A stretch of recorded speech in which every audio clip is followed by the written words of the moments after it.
Intsinzi y'ikinyoma. Tandukana n'ikinyoma umenye ukuri nyakuri. Ni byinshi byatekerejwe, ni byinshi byavuzwe, ni byinshi byumviswe. Gusa igitangaje kurutaho ni uko umugabane munini ari ibinyoma bisa.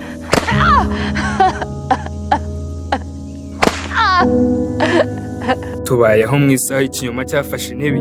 Ni byinshi mugenda mwumva nyamara ugasanga ukuri ari hafi ya nako.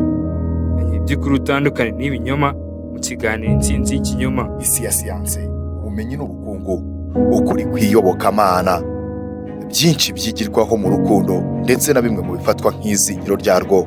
Amateka n'amakuru agezweho ku byamamare uzi kandi ukunda.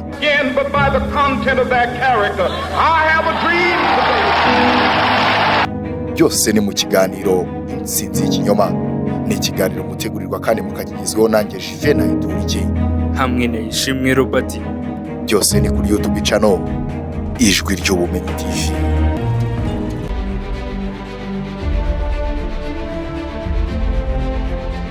Bakunzi b'Ijwi ry'Ubumenyi TV ndabasuhuje. Uyu ni umwanya w'ikiganiro Intsinzi y'ikinyoma. Njye wumva ndi Juvenal Iduriki.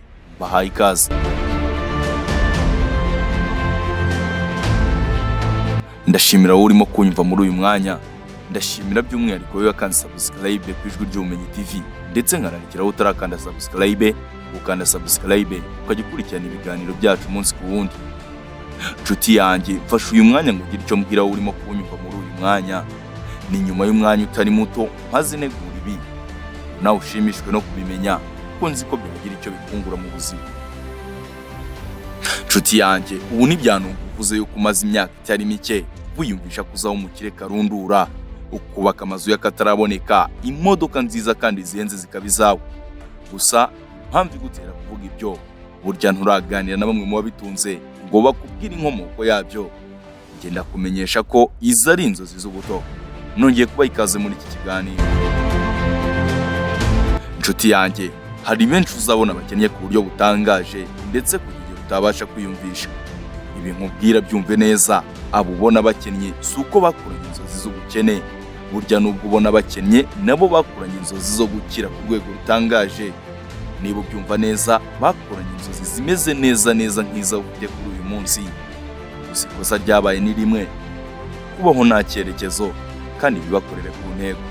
Sinakirengagiza ko amahirwe abaho, gusa ngo aza rimwe mu buzima. Inshuti yanjye, gira icyerekezo, haranira kugera ku ntego. Rinda uri uyu munsi, bigufasha gutegura uzaba we ari we wazaza. Wishaka kuba abandi bashaka kuba we, ahubwo zirikana, hangana, hatana kandi utsinde. Kora icyo ari cyo cyose cyatuma uba wowe ubwawe wifuza ndetse ushaka kuba we. Wishaka kubaho nka runaka, wishaka cyangwa ngo uhatanire kwifuza kubaho nka so, nyoko, umuvandimwe, umuturanyi, cyangwa se kubaho nk'umwe mu byamamare uzi kandi ukunda. Koko burya nta gihe na kimwe fotokopi zigera ihabwa agaciro cyangwa ngo ihabwe umwanya mu gihe original izaba ihari.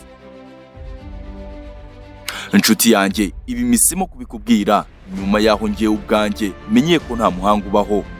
Nibyo koko byumvise neza, nta muhanga ubaho. Umuntu wese burya ni umuhanga, kandi yaba umuhanga bitewe na topic ariho muri uwo mwanya.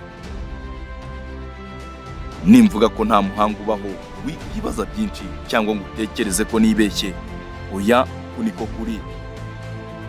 Inshuti yanjye, uyu mwanya mfasha nkubwira ibi, sinirengagije yuko bamwe mu banyeshuri igikundi kinini bashobora kugeza mu nkiko, nkashinjwa gupfobya ndetse no gutesha agaciro icyo bifitemo.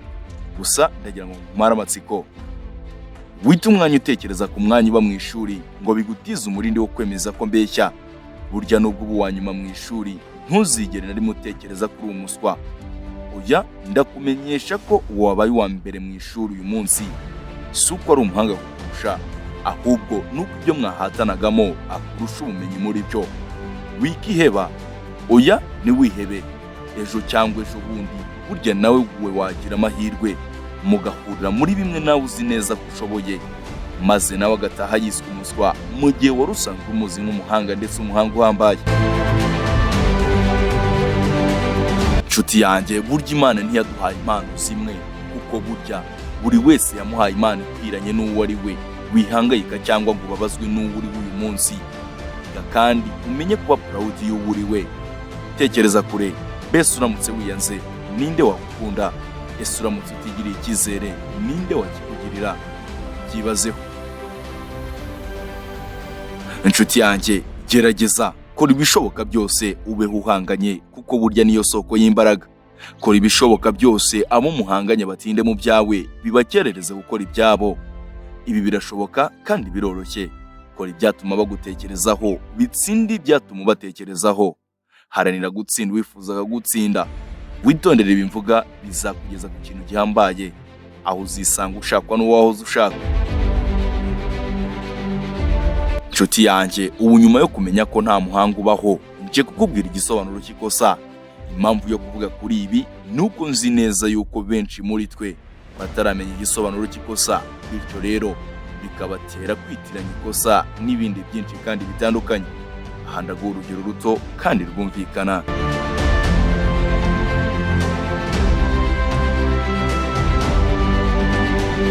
Reka twigarukire ku banyeshuri. Wabonye 0 mu ishuri ndetse ubaye wa nyuma mu ishuri. Iryo si ikosa. Ikosa nuko wacika intege. Wasuzuguye mwarimu, perefe cyangwa se master. Iryo si ikosa. Ikosa rikomeye nuko utabisaba imbabazi. Inshuti yanjye, hari igihe rimwe na rimwe mu buzima cyafatwaga nk'agasuzuguro gisuzumwa neza, ugasanga niyo nzira rukumbi yari bugufashe kwikura mu bibazo bihambaye wari buzahure nabyo mu gihe kizaza. Watoboye banki, wiba amamiliyoni n'amamiliyoni y'amafaranga, gusa unyumuza gufatwa ndetse urahanwa ku buryo bukomeye. Iryo si ikosa, ndetse burya ntukibwire ko wahaniwe kugerageza kwiba banki, ahubwo wahaniwe kutigeze urinda icyo ari cyo cyose cyatuma ufatwa. Iryo ni ryo kosa rukumbi wakoze mu gihe waganaga muri imwe mu nzira zagufasha kwigeza ku iterambere rirambye. Inshuti yanjye, kuvukira mu muryango ukennye, iryo si ikosa. Ikosa nuko wawusaziramo ukennye. Bityo rero, niba waravukiye mu muryango ukennye uyu munsi, menya kandi usobanukirwe ko wavukiye kuwukura mu bukene. Ikindi kandi, niba waravukiye mu muryango w'abanebwe batatu, ntucike intege.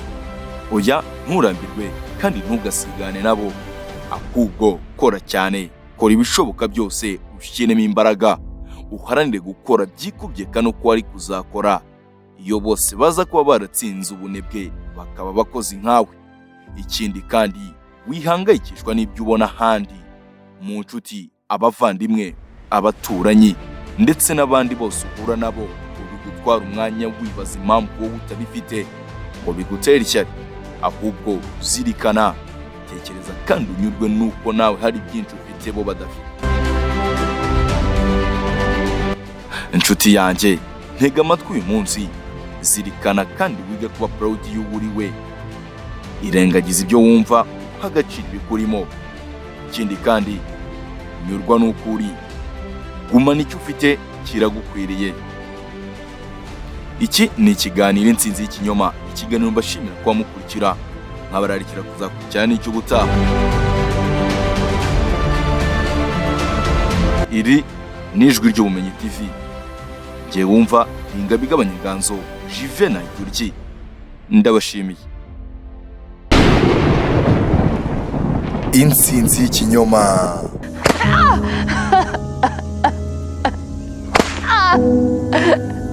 Iby'ukuri utandukanye n'ibinyoma mu kiganiro Intsinzi y'Ikinyoma. But by the content of their character, I have a dream today. Byose ni mu kiganiro Intsinzi y'Ikinyoma. Ni ikiganiro mutegurirwa kandi mukagizweho nanjye Juvenal Turki hamwe na Ishimwe Robert. Byose ni kuri YouTube channel Ijwi ry'Ubumenyi TV.